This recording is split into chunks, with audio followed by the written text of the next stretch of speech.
From Germany's forests to Japan's rugged hills to the wide plains of Texas, farmers everywhere are facing the same nightmare. Dawn breaks, the air is fresh, the fields should be alive with crops. But instead, it's destruction. Plants broken and trampled, soil torn up like a battlefield, deep tracks marking the invader. This wasn't a storm, it wasn't disease. It was the work of one of the most cunning and relentless destroyers on Earth, the wild boar. In Texas, the answer is usually rifles and traps. But in Europe and Japan, where guns aren't the go-to solution, farmers are turning to innovation. And one farmer has perfected a simple yet brilliant method to outsmart these invaders. A trap that uses the boar's own instincts against it without a single shot fired. In this video, we'll witness the extreme, unconventional methods these farmers use to hunt, trap, and outsmart wild boars like you've never seen before. Wild boars, also called feral pigs, are among the most destructive invasive species in the world, wreaking havoc across Germany, Japan, and the USA. These powerful mammals uproot vegetation, drive away native wildlife, pollute water sources, and devour anything smaller than themselves. With no natural predators, they sit at the top of their food chain. For farmers, wild boars are a relentless enemy, especially during the cropping season. Not only do they cause massive crop losses, but they also spread dangerous diseases. To make matters worse, they reproduce at an alarming rate. A female can breed as early as 6 months old, have up to 3 litters a year, and produce as many as 10 piglets per litter. Over the years, countless methods have been tried to trap and hunt these animals, but only a handful have truly worked, and they're far from what you might expect.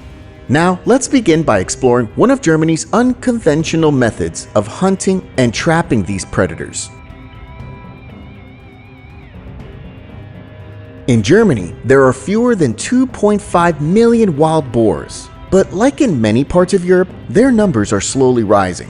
What makes Germany's story different is the rich tradition that surrounds hunting them, a practice that goes back hundreds of years. Here, hunting wild boars is more than just protecting crops. It's seen as a way to keep nature in balance while respecting the animal's place in the wild. Over time, it has also become a favorite outdoor activity, passed down from one generation to the next. The most well-known method is the driven hunt. Imagine hunters quietly spreading out along the edge of the forest, waiting.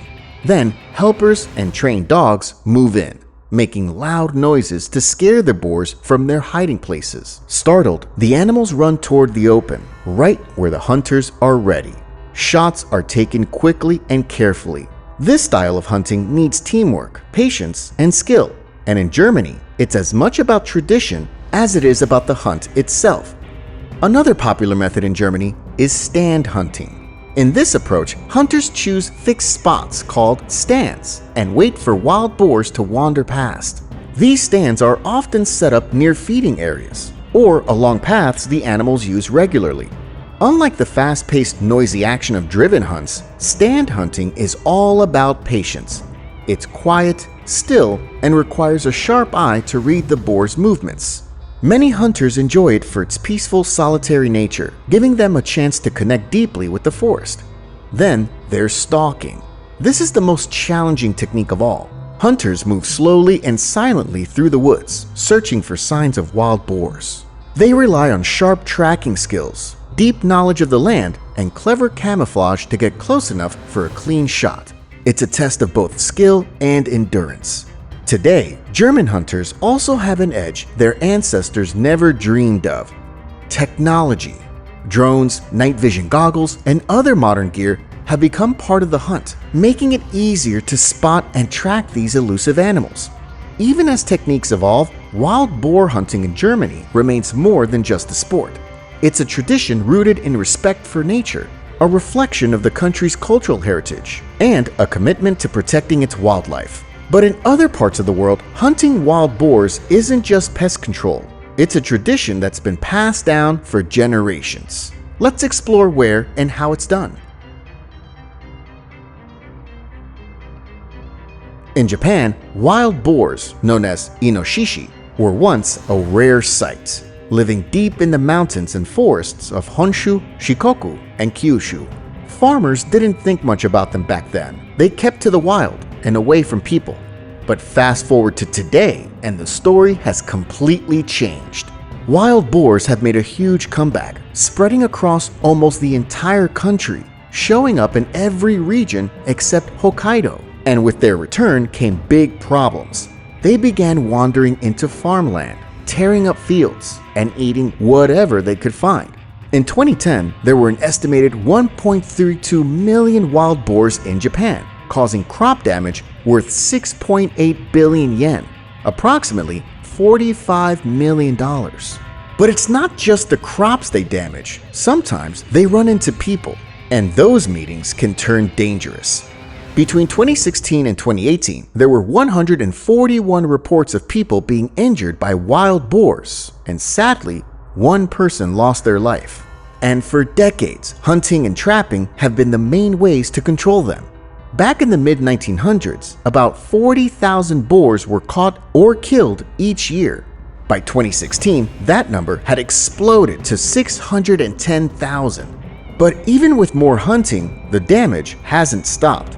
These animals breed quickly, adapt easily, and seem to be one step ahead of every trap set for them, making the battle far from over.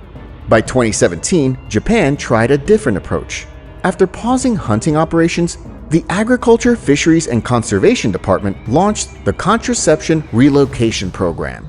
The idea was simple: limit the boars' ability to reproduce and move them deeper into the countryside. But the results fell short. Crop damage and dangerous encounters with people barely changed. By 2021, hunting was back.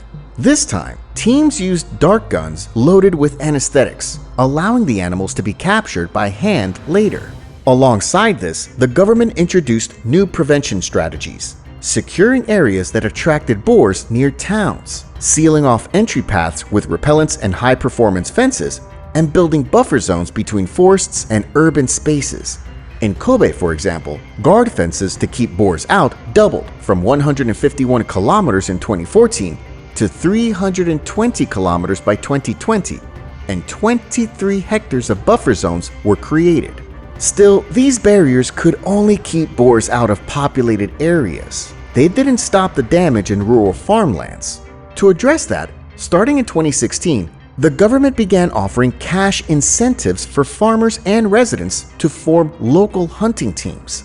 By 2020, capture priority areas were set up, and organized hunts were launched to keep boar populations in check. Within a year, more than 1,229 towns and cities had their own hunting teams. These combined efforts worked, and between 2014 and 2019, Japan's wild boar population fell to about 800,000, and annual damage dropped by 17%, down to 4.6 billion yen, or just over $30 million. But while Japan's wild boar numbers are controlled, the situation in the United States is very different. In fact, the US has the largest wild boar population and the most damage of all three countries. But why is that? Let's find out. In the United States, wild boars are a serious threat, especially in the southern plains, with Texas hit the hardest. According to the United States Department of Agriculture, USDA, in 2019, the US had between 6 and 9 million wild boars spread across at least 39 states. They cause an estimated $1.5 billion in damage every year, making America the most affected of all three countries. In fact, large-scale farming, made possible by advanced machinery and technology, has been both a blessing and a curse. While it boosts crop production, it also creates wide open fields that are easy targets for wild boars, giving them room to roam and destroy massive amounts of crops. For years, farmers struggled to control the problem, but newer technology has started to turn the tide.